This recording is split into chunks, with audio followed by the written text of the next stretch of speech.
Pinangunahan ni Acting Chief PNP Police Lieutenant General Jose Melencio C. Nartates Jr.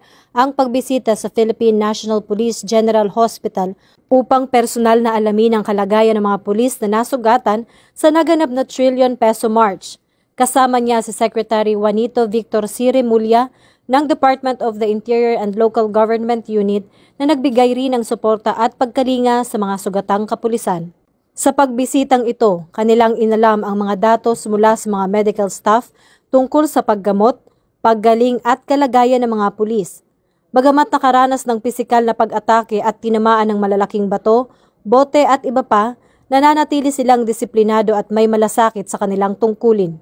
Ipinakita nila ang mataas ng antas ng profesionalismo at respeto sa karapatan ng mga nagpoprotesta habang pinapanatili ang kapayapaan at seguridad.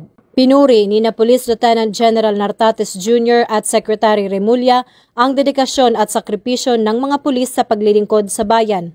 Ang kanilang pagbisita ay patunay ng suporta ng pamahalaan at ng PNP sa mga alagad ng batas na nagsisilbi ng buong puso para mapanatili ang katahimikan at kalayaan sa bawat mamamayan.